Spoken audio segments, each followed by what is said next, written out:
Hello all, this is Shiva. Daivik Bojja. Daivik బాబు బోర్ల పడుతున్నాడని చిన్న ఫోటోషూట్ ప్లాన్ చేశాను. ఇలాంటి ఫోటోషూట్స్తో మనం తర్వాత చాలా మెమొరీస్ క్రియేట్ చేసుకోవచ్చు.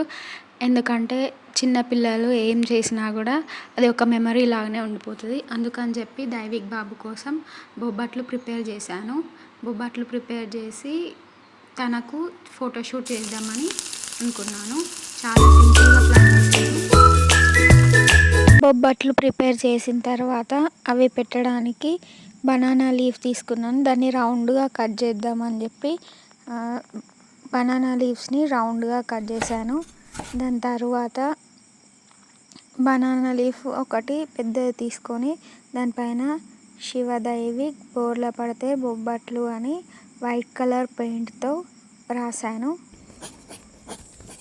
ఈ స్క్రిప్ట్ రాయడానికి నా దగ్గర బోర్డు లేకుండే, అందుకని చెప్పి ఇంట్లో అరటి చెట్టు ఉంటే దాని లీఫ్ తీసుకొని వచ్చి దానిపైన శివ దైవిక్ బోర్ల పడితే బొబ్బట్లు అని ఇలా సింపుల్గా వైట్ పెయింట్తో రాశాను. ఈ షూట్లో బనానా లీఫ్ పైన రాసిన స్క్రిప్ట్ అనేది చాలా హైలైట్ అయింది. ఇలా సింపుల్గా రాసిన షూట్ అనేది బాగా వచ్చింది. బనానా లీఫ్ పైన రాసిన స్క్రిప్ట్ అనేది ఫొటోస్లో చాలా హైలైట్ అయింది.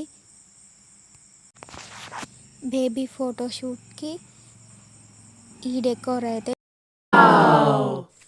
నేను శివ దైవిక్ చేసిన ఫోటోషూట్లో ఇది చాలా simple and easy photoshoot.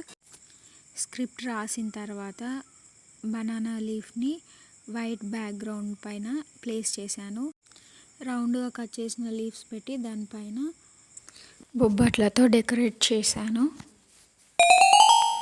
Shiva Daivik చూడండి బనానా లీఫ్తో ఎంత క్యూట్గా ఆడుకుంటున్నాడో.